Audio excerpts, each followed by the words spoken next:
growing bloated and rich by corrupting the law. I may be growing bloated and rich, and I enjoy it, but not by corrupting the law.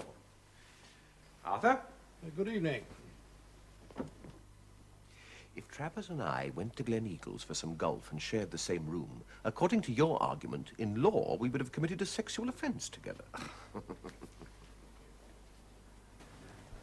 It's not the same thing, old boy. Now, what did Mr. Justice Scrutton say in his address to the jury in the George Joseph Smith case, Yes, yes. The jury had to be the judge of facts. Now, Smith wasn't seen to murder any of his so-called brides in the bath. Whiskey and soda, please. Usual, please. No, but if a man marries 5 women, ensures their lives, and they're all drowned in their baths, it is a reasonable assumption that he has murdered them. It's not direct evidence. Similarly, if a man spends 8 hours in a hotel bedroom with a woman other than his wife, it is a reasonable assumption that he has committed adultery. It's a reasonable assumption, but it is not direct evidence of adultery. It is, old boy, as long as I'm paid enough to prove that it is. Sherry. Evening, Travers. Good evening, Humphrey. By the same token, if a man and a woman spend 8 hours in a hotel bedroom, you can conclude that adultery has taken place. Good evening, Humphrey. Good evening, sir. It was a great speech you made last night, Humphrey. Yes, I thought so too, sir. Read it in the Times this morning. It was a summing up before the judgment. Oh, really, sir? It can't be as serious as all that, surely. Anyway, it's all behind us now. I don't like you, Carstairs. I never did. I tolerate you because of your bridge.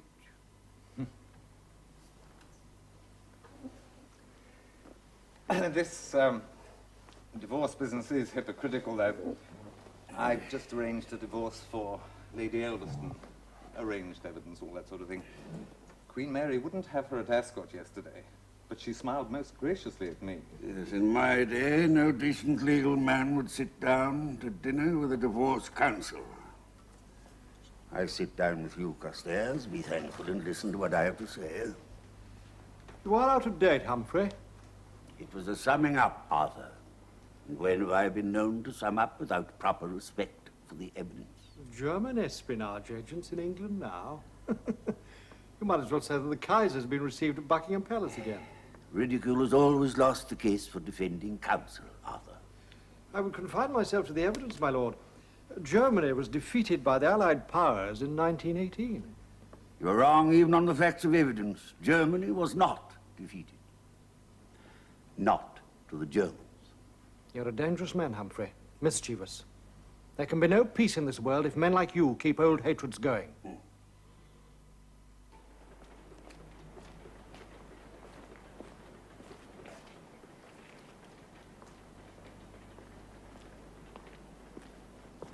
Calling out Sir Humphrey again?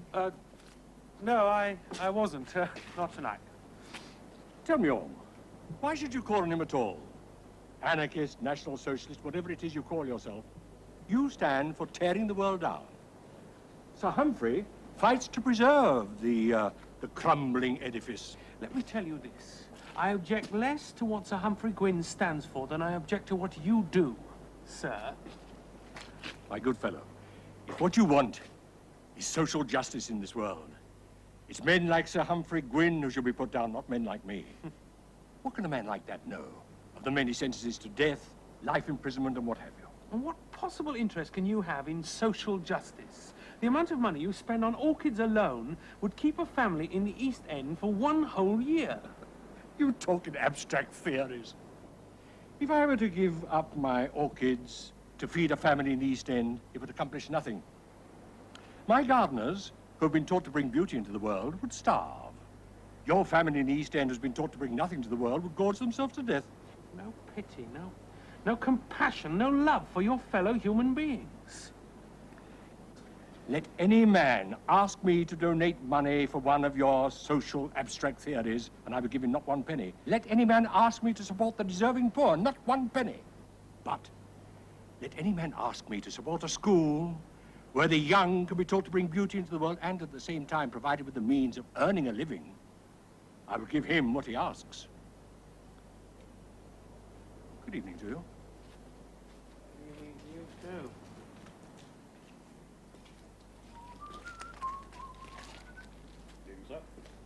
Good evening.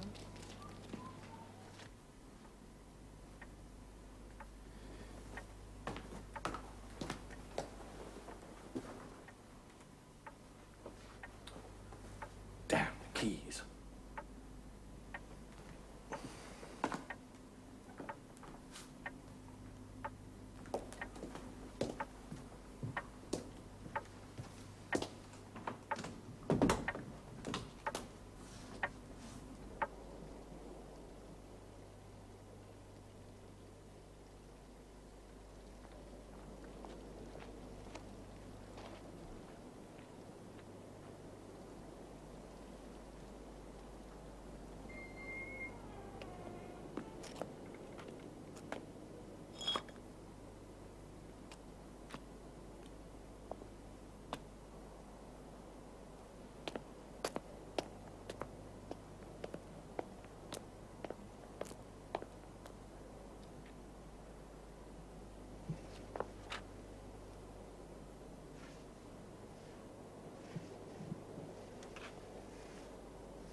Now, there's nobody going to deny that you've done great work, Humphrey. You've been a great casey and a great judge. Sounds like an obituary notice. Mind you, I wouldn't have sent Hartley to the gallows. A judge administers the law, he does not make it. It was the jury that found Hartley guilty. It was his companion who fired the fatal shots. He was party to the murder. The intention that night was to kill. It matters not who fired the shots. It would be a weak man that would think otherwise. You'd make a bad judge, Arthur. I wouldn't make a public fool of myself. German espionage agents in England now. We don't know what you're talking about, Humphrey. You're like an opera singer who doesn't know when she's too old to sing Carmen. When I'm too old to know what I'm talking about, I shall know that I'm too old to know what I'm talking about. But I shall still play the game by the rules of evidence. I know what I'm doing, Humphrey.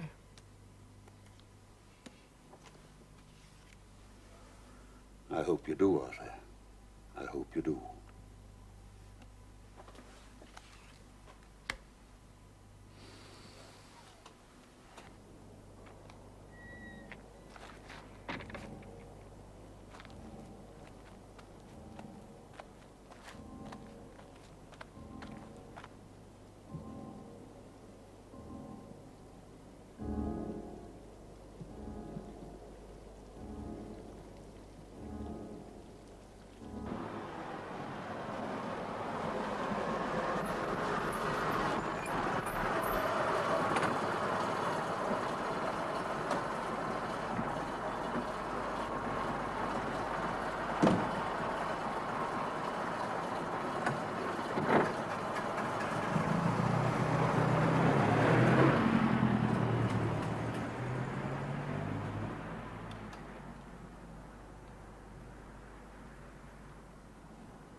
Green!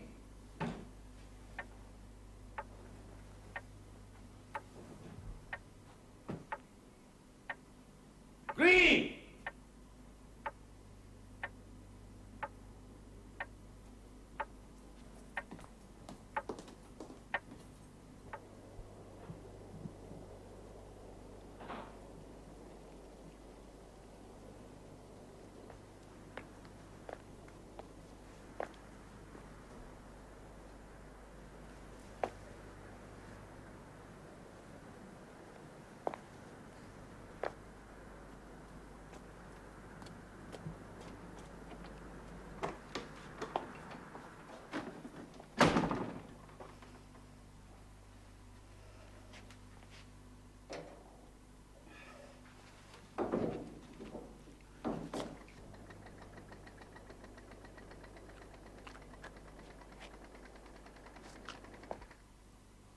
Thank you, Mr. Bagshaw. Oh, No. Allow me. Oh, Oh, would you like a drink, mademoiselle? Oh, thank you, Monsieur Flambeau. Monsieur Hercule Flambeau, a man as internationally famous as the Kaiser. Yes, and only because I was no vulgar thief. And you are a vulgar thief whether you steal from a kitchen maid or a duchess. The art of making money from crime is to have a sense of humor. Now, my Tyrolean dairy, well, that amused even Beaverbrook. Only my Tyrolean dairy products contain the pure vitamins necessary for prolonging life. I bought all my milk from the co-op, relabeled it, and sold it at twice the price. You're a private detective now, Flambeau. You say you've given up crime and turned respectable, but you haven't. You're still a criminal. And my clients come to me because they think I know the game on both sides of the fence, not because I am on both sides. So now what happens? You're Lady X. She goes out one night, she meets a gigolo, she takes him home to her bed. He disappears the following morning with her brooch. She doesn't inform the police because she does not want her husband to know of her infidelity. So she hires a private detective to try and recover the brooch. In fact, she authorises you to pay the thief a large sum of money. Well, she not only compounds a crime, she's prepared to commit another by being willing to bribe the thief, and you commit a felony by accepting money to assist her. She should have gone to the police in the first place, and so should you. But I have come to you. I have persuaded my client it is her duty to have her gigolo arrested. I see the husband, and he promises forgiveness. Oh, but it's not only that. I mean, why is it that people always presume the private detective can do more than the professional? Even in fiction. The policeman's trade is the only trade in which the professional is wrong and the amateur right. Admittedly, we have the disadvantage of going by rule, but what the writers don't allow us is the advantage of going by rule of logic. Ah, now, surely Sherlock Holmes would say that he went by logical rule. Very well, then let's take an imaginary case of Sherlock Holmes. Sherlock Holmes can tell that a total stranger crossing the street is a foreigner merely because he looks to his left instead of his right. But what they leave out is that the official detective might equally guess. And not only that, the policeman might know the man was a foreigner, merely because his department have kept an eye on all foreigners. Oh, another drink for you. No, we must go. Night, Mr. Bagshaw. Good night, Flotty. Good night, mademoiselle. Good night, Messieurs.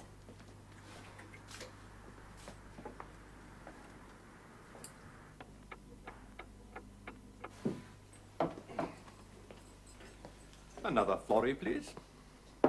Yes, Mr. Green.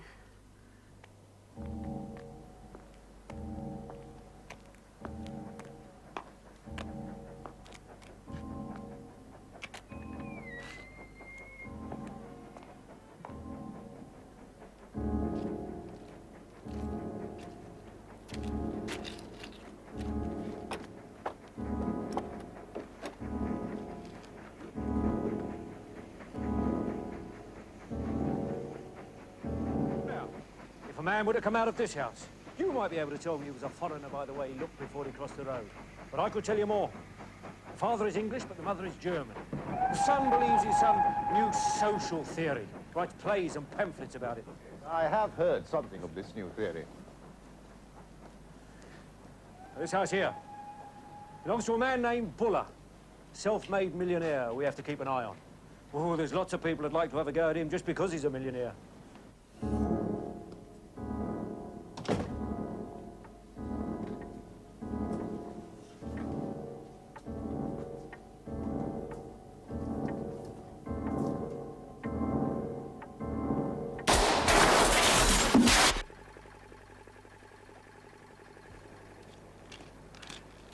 This house belongs to Sir Humphrey Gwynn, better known as Mr. Justice Gwynn, the old judge who made such a row about spying during the war. He's still making speeches about it, says it's still going on. Well, we have to keep an eye on him. He's always getting threats of one sort or another.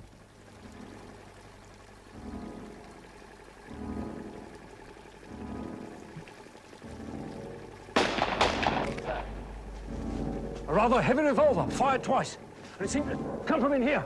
Quick, follow me. There's another gate into the garden round the corner.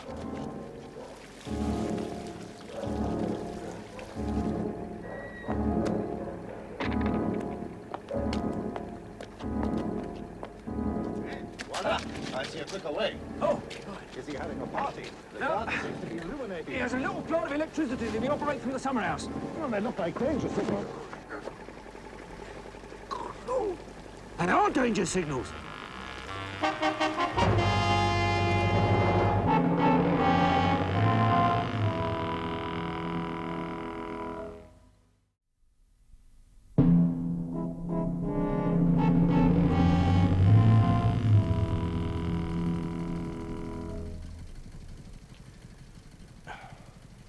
Dead.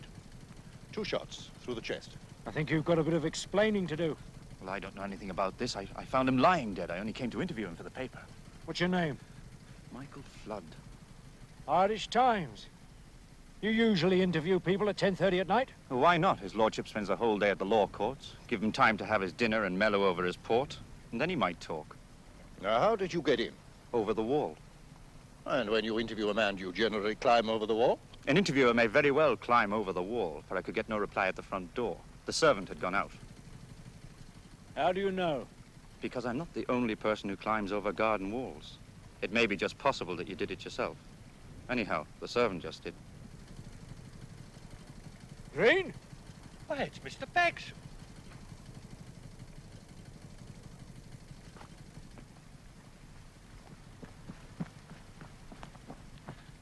What is it? Sir Humphrey's dead.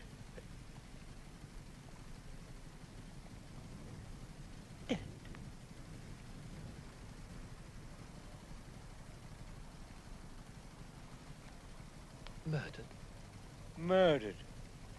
You know anything about it? I didn't even know his lordship was in the house. He left at 7 o'clock to go to the Whig Club. Did you see him come back? No, he said he wouldn't be back until nearly 12. Where have you been? Oh, I saw him. Sitting where we were, enjoying his English beer. Did you not? Why did you come back in over the garden wall? Oh, the garden gate was shut. Is there anyone who can testify to your identity? Well, no, I've only just arrived over from Ireland. The only person that I do know is Father Brown at the All Saints community. Father Brown? Oh, Father Brown has been my friend for many years. If Mr. Flood is calling Father Brown as his testimonial, he's most certainly telling the truth. Or he is the most outrageous and daring liar who deserves to succeed in his lies. As I, too, was the most daring and outrageous liar who deserved to succeed in mine. Interesting. We heard shots and got in over the garden wall. Sir Humphrey was murdered in the garden. Quinn is well known for his views on espionage. He thinks there is a spy ring in this country. The inspector thinks it may have something to do with it. Inspector Bagshaw, my friend, Father Brown. Oh, good evening, Father. Good evening, Inspector. Ah, Flood, dear fellow. Oh, you can identify this man? Oh, yes, indeed. An excellent writer, Michael. He once wrote a most flattering account of some matter in which I became unwittingly, if not unwillingly, involved. They suspect me, Father. Oh? Why, indeed, so? Because I climbed over the wall, I could get no reply at the front door. I knew the old man was in. Yes, well, I'm glad you can identify him, but he did enter the garden in an irregular fashion. Oh, yes, he did enter the garden in an irregular fashion. All the best people seem to get over garden walls these days. I believe you did yourself, Inspector. I entered the garden by the gate. I then entered the house by the front door. I often enter houses that way. Excuse me, Father, but does it very much matter how you entered the house? Well, when I entered the house, I saw something you may not have seen, Inspector. It seemed to me at the time that it might have something to do with it. Isn't that so, Flambeau? It is so. What did you see? A large mirror, broken, and a palm knocked over. I'll go and have a look. There's been a struggle here, and it must have been between Sir Humphrey and his murderer. Yes, Inspector. I thought something must have happened. Yes. The murderer could have entered by the front door. Probably Sir Humphrey let him in. They walked along the passage, reached as far as here. The murderer suddenly pulls out a gun. There's a struggle. He fires, hits the mirror. Sir Humphrey manages to free himself and escape in through that door into the garden, where he's pursued by the murderer and finally shot beside the pond. 2 shots were fired here. One hit the mirror there and landed here. But the other was fired low and is lodged here.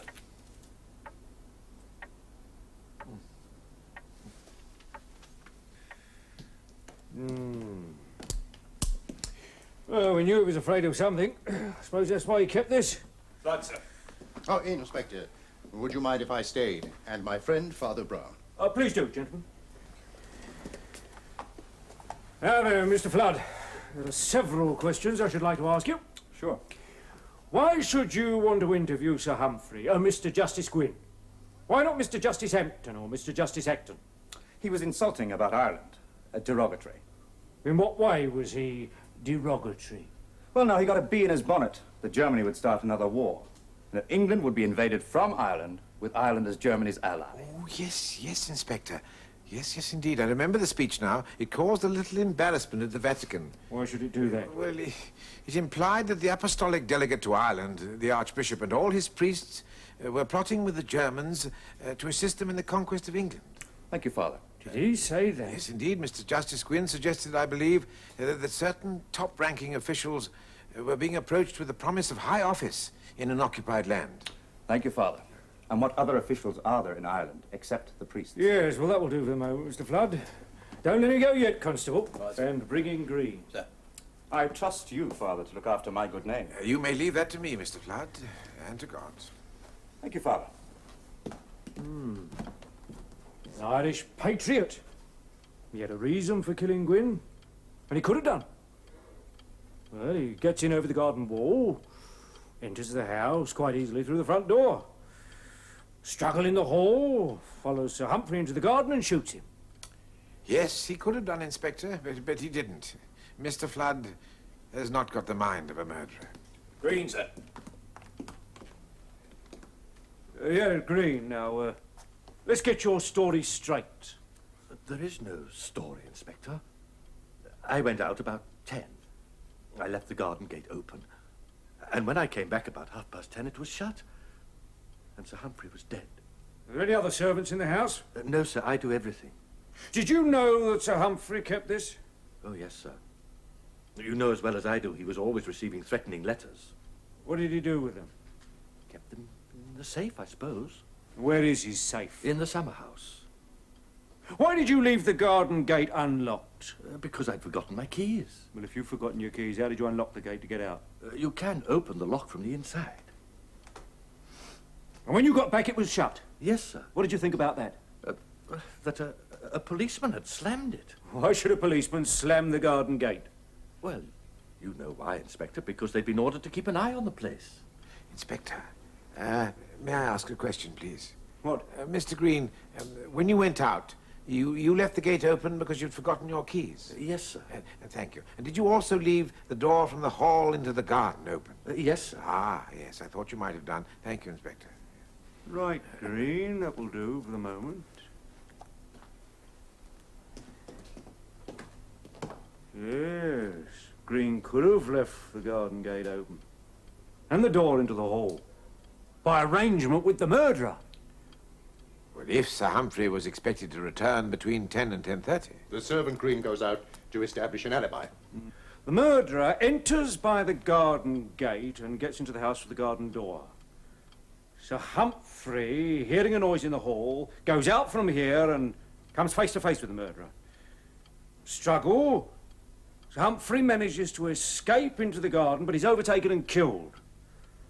The murderer then goes out, closing the garden gate by arrangement with Green, so that Green has to come back over the garden wall, making him look innocent.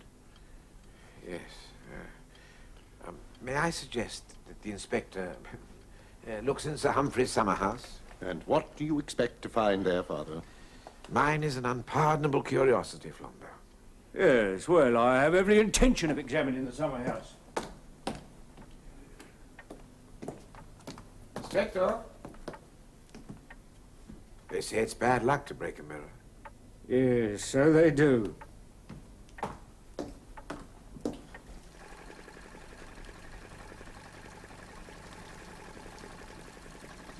Death was instantaneous. 2 bullets in the chest. Thank you, Doctor. Found the weapon? No, sir. The men are still looking.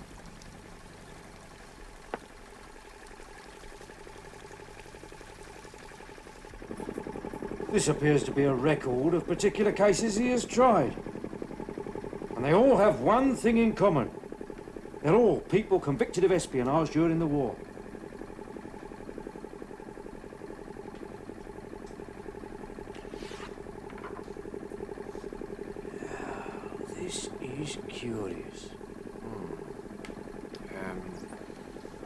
Symbols from a mahjong set, Inspector? It's a code. The code, yes. Codes can be broken. Yes, but not if a code is not meant to be transmitted to another. Observe, Inspector, the ink blotches near this entry.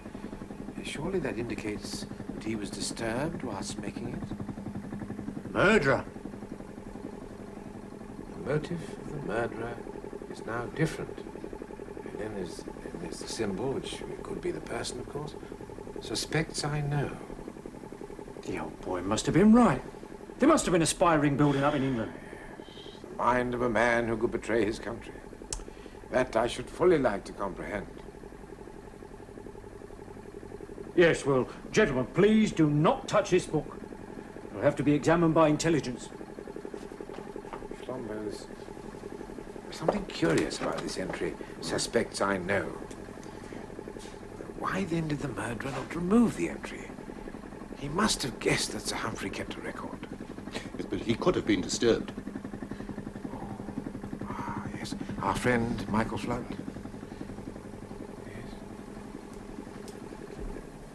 A murder weapon, sir. In the pond, a German Luger.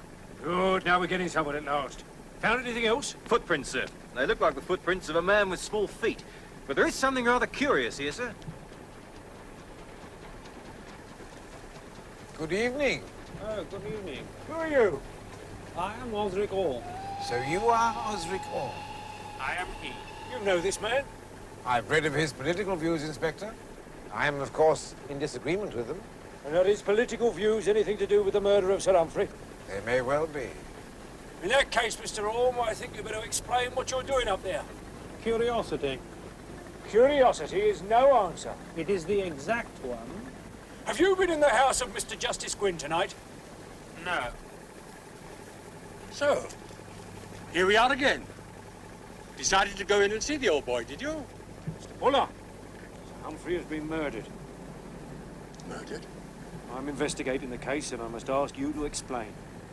Well, all I meant was that when I passed about an hour ago, I met Orme outside Sir Humphrey's front gate.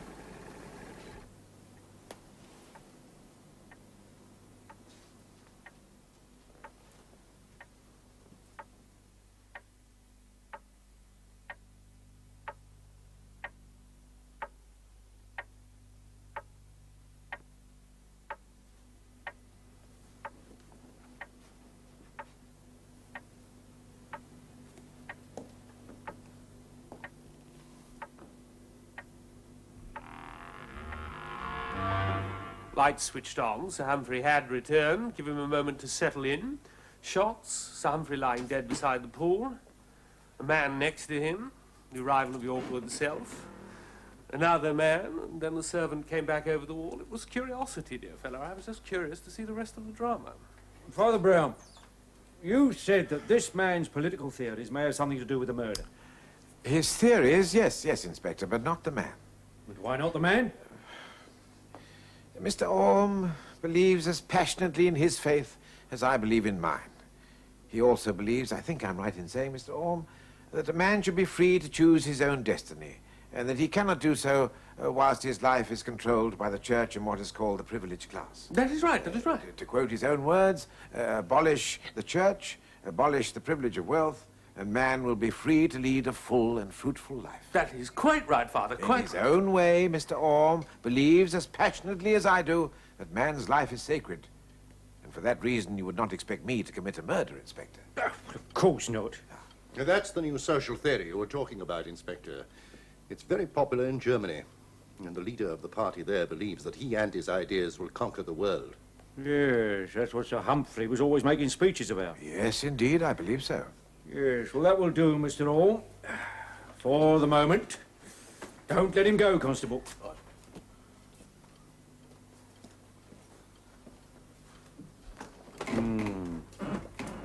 If the murderer did enter by the garden gate, Orme sitting up in that damn vine house would have seen him, and he would have seen the murder. He should have seen him. Yeah, it's obvious what has happened. Obvious. Green, the servant, goes out by the back gate, leaving the door open, and the garden door into the hall. Sir Humphrey, arriving home earlier than expected, goes out to the summer house, and then for some reason returns here to the house. Orme enters by the garden gate and gets into the house. They meet, they struggle. Sir Humphrey escapes into the garden, but Orme follows him and shoots him. Orme then sees Flood coming over the garden wall. So he throws the gun into the pond to implicate Flood. But now his exit's cut off. He panics. The vine arbour. He gets up into the vine arbour, but once up there, finds the height too great for a man of his weight to climb back down into the street. So he decides to wait for a quieter moment and then make his escape. The footprints from the path to the body. We shall have them tested, but they will be Orme's. They're the footprints of a man with small feet. Orme is a large man. Large men often have small feet. Orme has small feet. I noticed it deliberately. Well, then you have all the logic you were talking about, Inspector. You have the German revolver, you have the opportunity, you have the German sympathies, you have the man with small feet, and the murdered man a spy catcher.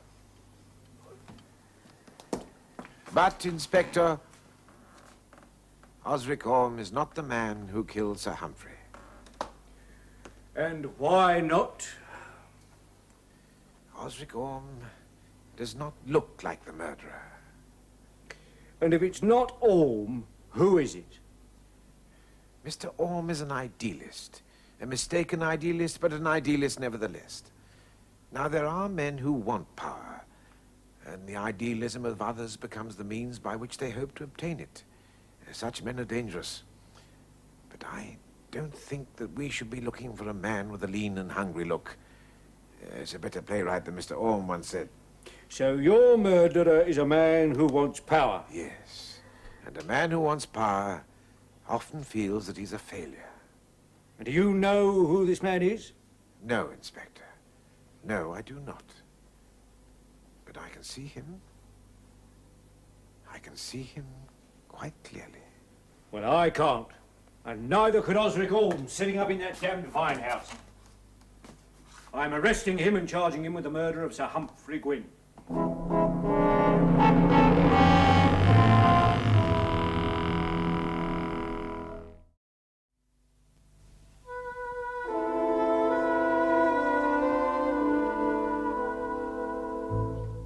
Murder is a brutal, foul deed which shocks every one of us.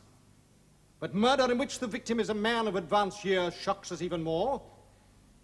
And when the victim is a man of advanced years and Sir Humphrey Gwynn, then every sense and feeling in our body is revolted and outraged. Sir Humphrey Gwynn was a great man, a humane human being. He believed passionately in the cause of justice. He was uncompromising to the man who had committed a deliberate and coldly calculated act of felony. But to the man who had been driven to crime by hunger, by deprivation, by pain, by suffering, he gave a new meaning to the word justice. He restored many a man and woman to a new life by forgiving and not punishing. Now, during those terrible war years, Sir Humphrey Gwynn spoke for every one of us. Sir Humphrey could have pity and forgive the man driven to desperate crime, but he could not forgive the traitor. For him, he had no pity, no mercy. For him, the ultimate penalty. Sir Humphrey Gwynn in the past few years has raised his voice to warn us that those dangers are not past, that there are those in Germany who seek revenge for her defeat, that there are in this country today agents working to that end. He was determined that these evil men should be rooted out. His brutal death will cause us to reflect and to ask ourselves how far he was right. We can say that Sir Humphrey Gwynn has given his life because he loved his country. It is a good opening. An emotional speech, and one the jury will remember. You're quite sure you left the garden gate open? Yes. Oh, yes. He left the garden gate open, all right. You were not expecting Sir Humphrey home until much later? No, sir. Sir Humphrey had said that after dinner he was going to play bridge, and he would not be home before 12. But we do know by the tragic events that followed that he did return home earlier than he was expected. In fact, during the time you were out. Yes, sir. Thank you. I should like to know why Sir Humphrey returned home early.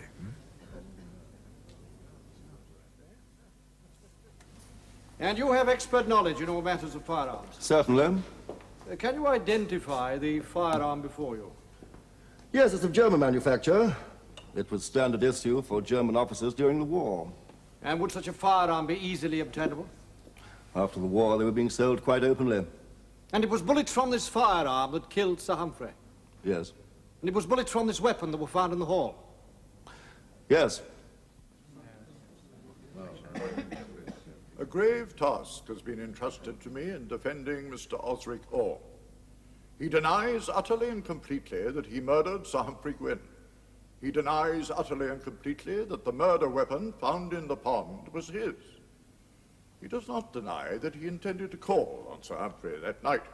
He frequently called on Sir Humphrey, and he will tell you that they frequently talked long into the night. You may ask why these two disparate people talked long into the night. The old gentleman, the conservative, the younger man, the writer with revolutionary ideas. They both had one thing in common: a love of England and a desire to see world peace. Mr. Osric Orr is the son of a diplomat, a man who served his country loyally. His mother is German. And Mr. Osric Orr spent a great many of his childhood days in Berlin, where he learnt to love Germany. Mr. Osric Orr, in his writings, has preached that there must be a new world order. The new world order must be based on an understanding between Germany and England. Does that make him a German espionage agent, who foully and brutally murdered a man known to be the enemy of all traitors? Father? A small whiskey, if I may. My usual, please. Brilliant opening for the prosecution by Travers. Oh, he was tremendous. He was caustic to Gwynn the night Gwynn was murdered, if you remember. He feels guilty, I suppose, about it now. I dare say that's why he feels so strongly about the case. I suppose it's doubtful whether a man ought to allow his personal feelings to come into a thing like this. Travers was tremendous, but not for those reasons. It's a gift from the gods, this prosecution. Travers has always wanted the bench. Put up a good show prosecuting the murderer of the greatest legal mind in the country, and he thinks he can get it. What do you think, Father? Beg your pardon.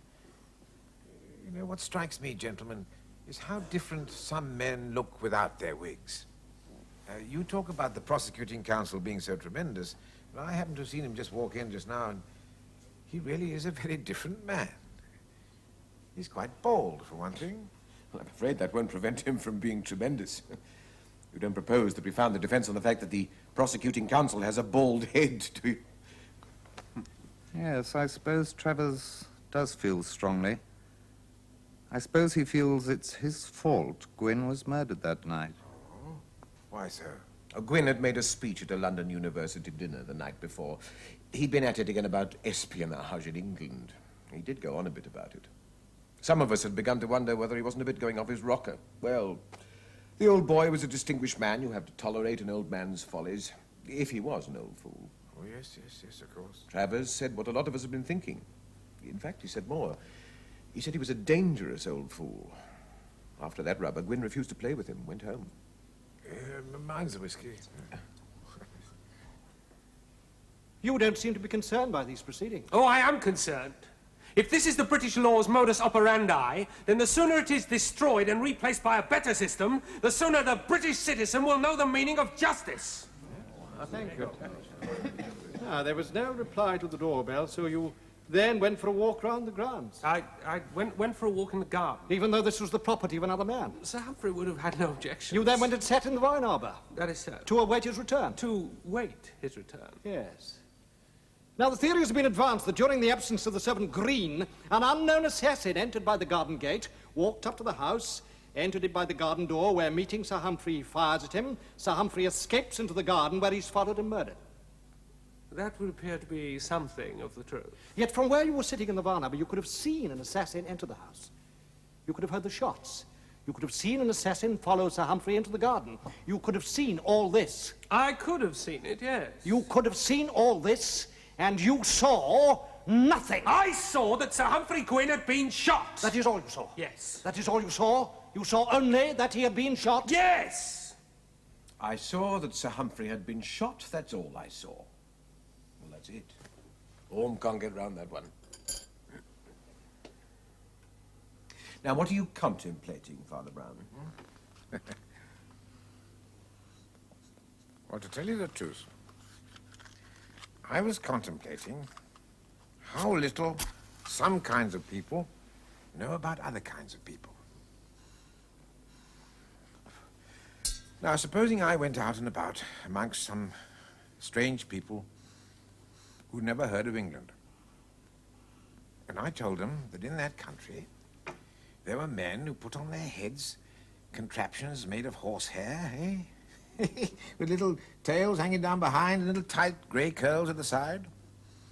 Well, they'd think they must be rather eccentric, wouldn't they? Because they'd never heard of English barristers. They wouldn't know what a barrister is. You have some ludicrous and impossible theories for helping defense counsel, Father Brown. Well, a barrister doesn't know what a writer is. He's aware of his own eccentricities, but not that of a writer's. Father Brown, what are you getting at? Well, a writer's eccentricities wouldn't appear eccentric to other writers. Now, a barrister, of course, thinks it's odd that a writer should go walking around a garden and going sitting in a vine arbor. But a writer would think nothing of sitting in a vine arbor for 10 hours, if necessary, if he were writing a play. It never occurred to your leader to ask him the obvious question. What question do you mean? Well, what play was he writing? What theme was he trying to express? What climax was he working up to? If a barrister knew anything about writing, he'd know that one half of it is done by seeming to do nothing. Well, that's all very well, but whatever he was doing, he says he saw nothing. But he did. But only what was in his own mind. My lord, members of the jury, is there any doubt that the man accused of the murder of Sir Humphrey Gwynn is guilty? He is a man who has made no secret of his pro-German sympathies. He does not deny that he was about to call on Sir Humphrey Gwynn that night. The murder weapon that was found is of German origin. Now he enters the house by the garden gate, left open by the servant Green. He rings the doorbell. He denies that Sir Humphrey answered the door, but Sir Humphrey must have answered the door. Sir Humphrey asks him in, and why should he not? He was not an infrequent visitor. Of what happened then, we can never be completely sure. Did Sir Humphrey that night accuse him of being a German espionage agent? Had he accused him before? Had he previously threatened to expose him? Whatever, there is no doubt that Mr. Osric Orme came round that night with a murderous weapon on his person and with murder in his heart. We are asked to believe a most extraordinary story. A man commits a murder and remains in the vicinity. He could have escaped from the vine arbor. The drop to the street was a long one, but that would have been nothing to a man in a desperate situation. And would a man of no German sympathies have left the weapon, a German weapon, in the garden? My learned friend has made much of the fact that if Sir Humphrey had met his death by another hand, that person would have been seen by the accused to enter the garden. He would have been seen to enter the house. He would have heard the shots from inside the house. He would have seen Sir Humphrey enter the garden. He would have heard the shots fired. He would have seen the murder of Sir Humphrey. He need not have seen. For Osric Orme, the man accused of this cruel and vicious killing, is a writer. A distinguished counsel once said that the art of the conjurer is to make an audience see what he expects to see. Mr. Orme did not expect to see murder. His mind, no doubt, was on some piece of writing. Now, the concentration of the artist is such that it can obliterate all other scenes.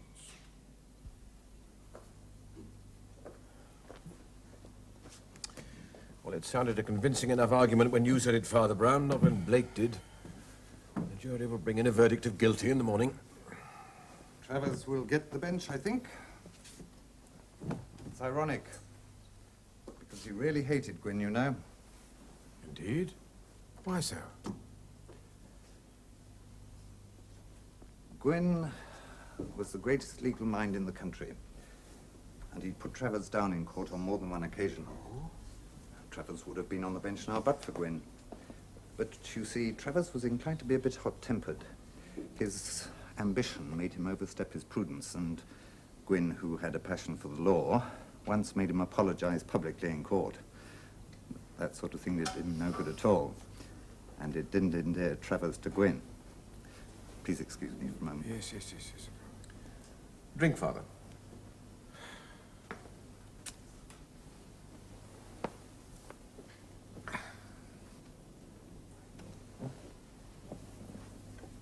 Ambition. Yes, of course, ambition. Ambition is a very dangerous thing. When a man tries to find his peace with God, he can be said to be ambitious. And for that reason, even priests have been known to be killers. Now, what are you trying to say? You're trying to suggest that Gwyn was murdered by the court chaplain? I am saying what I've always said. That Osric Orme did not murder Sir Humphrey, and I know what the murderer looks like. Oh, come, Father. The prosecution's story of Osric Orme entering the hall does not ring true. How could any man fire at Sir Humphrey at so close a range and not kill him? Why did Sir Humphrey go into the garden? Why not into the study? It was nearer. His telephone, his gun was there. But we know he did come out of the house because he was found in the garden. He never went out of the house because he was never in the house, not at the time the murderer entered the garden gate. But he must have been. At the time the murderer entered the garden gate, Sir Humphrey was sitting in the summer house. But there'd been shooting in the hall. What about the broken mirror, the palm? There must have been a struggle. Oh, yes, something did happen. But it wasn't a struggle. Then what broke the mirror? The bullet. The bullet broke the mirror. The bullet fired by the criminal. But there were two shots. The second shot was fired low. The shock of the breaking glass caused the murderer to fire the second shot. But who could the murderer have been firing at if it wasn't Gwyn? Well, in a sense, he was firing at Gwyn.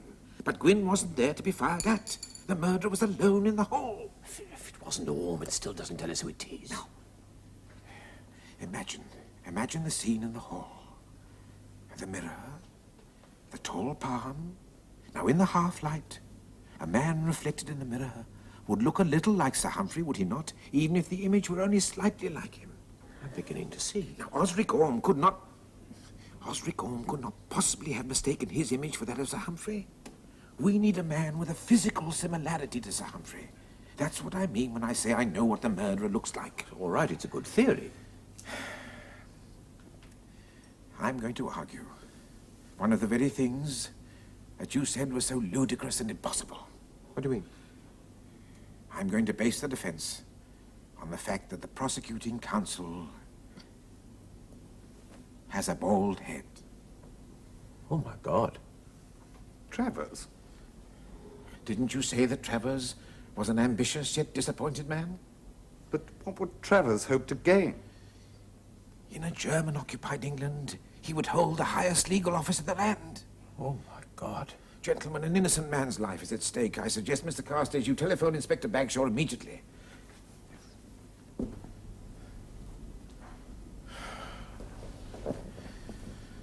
He wouldn't believe a word I say.